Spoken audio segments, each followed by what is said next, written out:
Ibadah anak kelas besar tanggal 24 Januari 2021. Menjadi berkat dalam pergaulan. Shalom adik-adik. Jumpa lagi kita di minggu keempat bulan Januari. Bersama saya Kak Mary dan Kak Vijen. Adik-adik, tema minggu ini adalah menjadi berkat dalam pergaulan. Passwordnya Anak Tuhan menjadi berkat dalam pergaulan. Yuk adik-adik, kita mau mulai ibadah. Kita berdoa dulu yuk. Tuhan Yesus, terima kasih.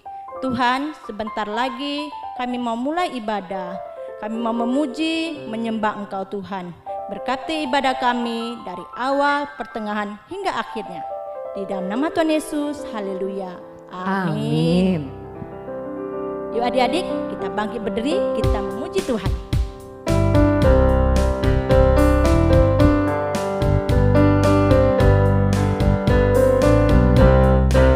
Anak monyet di atas pohon, anak cacing di dalam tanah, anak burung di dalam sangkar, anak Tuhan di dalam gereja.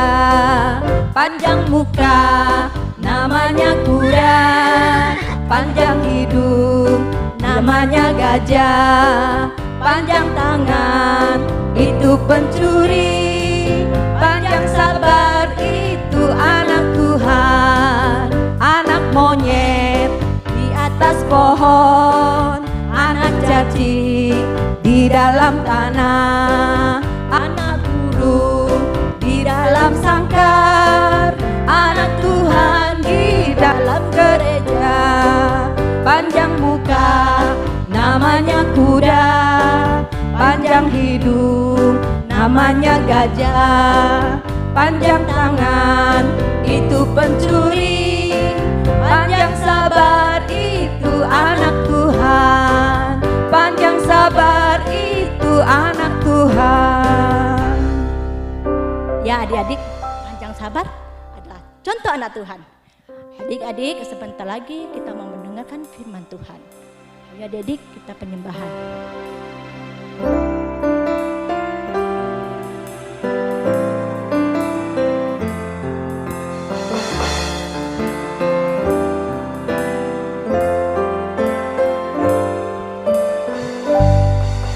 Ku mau jadi terang, ku mau jadi terang, ku mau jadi terang buat dunia. Ku mau jadi berkat, ku mau jadi berkat, ku mau jadi berkat buat dunia. Jadi berkat, jadi berkat, kita semua harus jadi berkat. Jadi terang, jadi terang, kita semua harus jadi terang. Kita semua harus jadi berkat. Mari adik-adik kita berdoa. Tuhan Yesus, terima kasih buat hari ini. Kami sudah memuji menyembah Engkau. Kami percaya pujian kami menyenangkan hati-Mu. Kami juga mau mendengarkan firman-Mu Tuhan.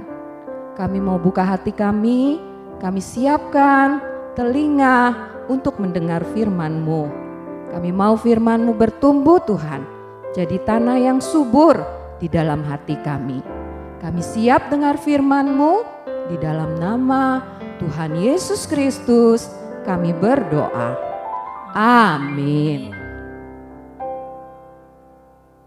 Nah adik-adik, saatnya kita mau mendengarkan firman Tuhan bersama Kak Antonius.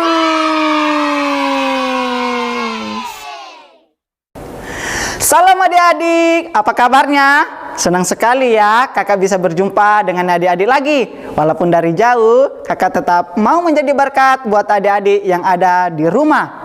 Masih ingat nggak adik-adik firman Tuhan minggu yang lalu? Minggu lalu kita sudah belajar untuk menjadi orang-orang berani untuk tampil beda. Itu berarti kita berani untuk melakukan hal yang benar dimanapun kita berada adik-adik. Karena kita adalah anak-anak Tuhan. Tuhan berkata bahwa kita adalah terang dunia. Apa artinya? Tahukah adik-adik, pada pagi hari matahari terbit bukan? Ketika matahari terbit, maka akan ada terang. Dan ketika terang itu datang, maka kegelapan akan hilang. Seperti ini adik-adik.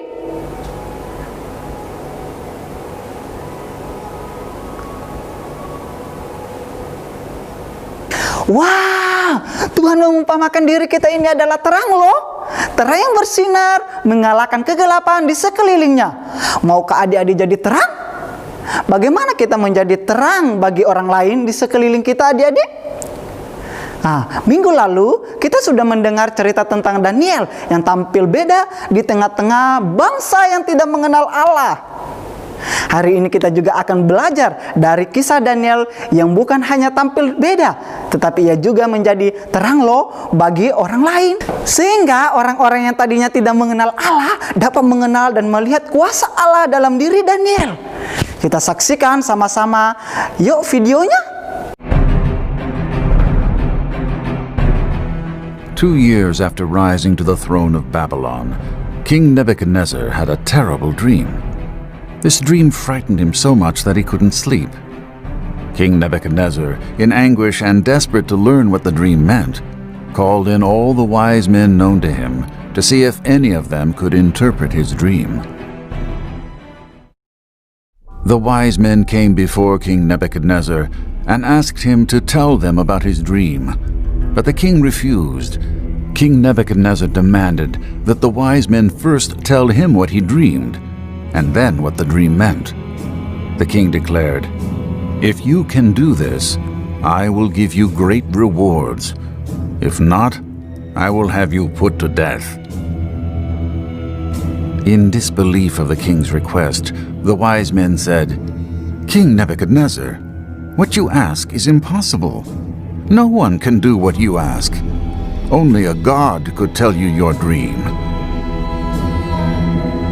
This made King Nebuchadnezzar so angry that he ordered that all his wise men be put to death, including Daniel and his friends Shadrach, Meshach, and Abednego.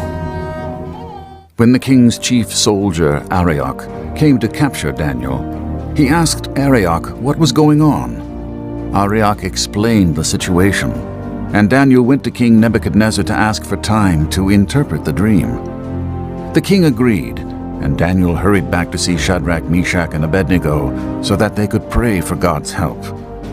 That night, God revealed to Daniel the king's dream and its meaning. The next morning, Daniel went to Arioch and said, "Don't execute the wise men of Babylon. I will interpret the king's dream."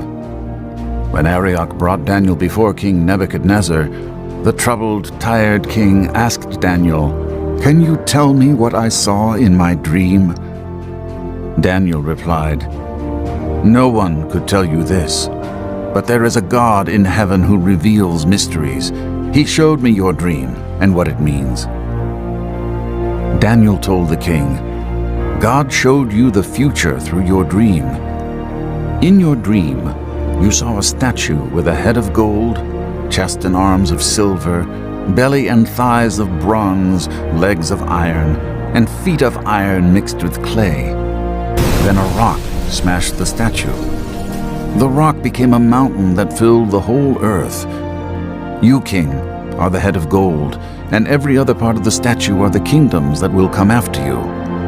The rock represents a kingdom that God will establish that will last forever." King Nebuchadnezzar bowed before Daniel and showed him great honor for all that God had spoken through him. The king said, "Surely your God is the God of gods and the Lord of kings, the one who can reveal the greatest of mysteries." For his service, King Nebuchadnezzar promoted Daniel to a high position and placed him in charge of all the wise men.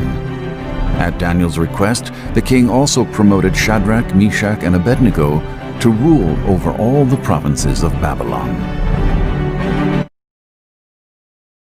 Wow, luar biasa adik-adik kisah ini. Daniel adalah seorang yang mengenal Allah, yang tinggal di tengah-tengah orang-orang yang tidak mengenal Allah, tetapi yang menjadi berkat buat banyak orang. Apa yang dilakukan Daniel adik-adik? Ia berdoa kepada Allah untuk memohon pertolongan agar dapat mengerti mimpi Raja Nebukadnezar.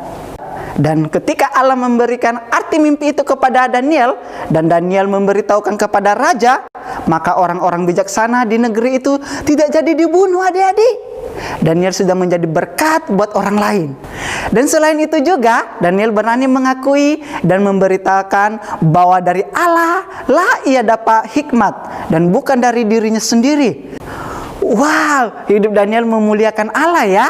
Daniel tidak malu-malu untuk mengakui Allahnya di depan Raja Nebukadnezar. Karena keberaniannya memberitakan Allah, maka Raja setuju mengaku bahwa Allahnya Daniel, yaitu Allah kita, adalah benar-benar Allah yang hidup dan berkuasa. Wow, adik-adik, hari ini kita bisa belajar dari hidupnya Daniel. Apa yang bisa kita pelajari? Ya, Daniel mengandalkan Allah ketika ia menghadapi persoalan. Yang pertama-tama ia cari ialah Tuhan. Ia datang berdoa kepada Tuhan, memohon hikmat. Yang kedua, Daniel berani untuk menolong orang lain. Berani untuk mengakui Allahnya di depan orang lain dan menjadi berkat buat semua orang bijaksana di negeri itu. Dan tahukah adik-adik, ketika Raja Nebukadnezar memberikan imbalan berupa kuasa di seluruh wilayah Babel kepada Daniel, Daniel memberikannya kepada teman-temannya Sadrak, Meshach, dan Abednego. Ia juga menjadi berkat buat teman-temannya. Nah, adik-adik, yuk kita mau sama-sama belajar seperti halnya Daniel yang mengandalkan Tuhan, mengakui Tuhan menjadi terang dan berkat buat orang-orang yang ada di sekitarnya. Kamu bisa memulainya dari hal yang kecil, seperti memperkatakan berkat buat orang lain, menghibur orang lain, mendoakan orang lain, mengenalkan Yesus pada orang lain, atau apapun itu. Jadilah terang dimanapun kamu berada, jadilah berkat buat orang-orang yang ada di sekitarmu. Nah, adik-adik, mari kita berdoa ya. Tuhan Yesus, kami telah mendengarkan firman-Mu pada hari ini. Berkati kami Tuhan, biar kami menjadi terang Tuhan dimanapun kami berada. Tuhan berkati anak-anak-Mu, biar mereka menjadi terang dari keluarga mereka dan dimanapun mereka berada Tuhan. Terima kasih buat kebenaran firman-Mu Tuhan. Hanya dalam nama Yesus kami mengucapkan syukur. Haleluya. Amin. Ya, ayat hafalan kita minggu ini adalah dalam Yesaya 60 ayat 1. Bangkitlah menjadi terang, sebab terangmu datang, dan kemuliaan Tuhan terbit atasmu. Sekali lagi ya kakak ucapkan, dalam Yesaya 60 ayat 1. Bangkitlah menjadi terang, sebab terangmu datang, dan kemuliaan Tuhan terbit atasmu.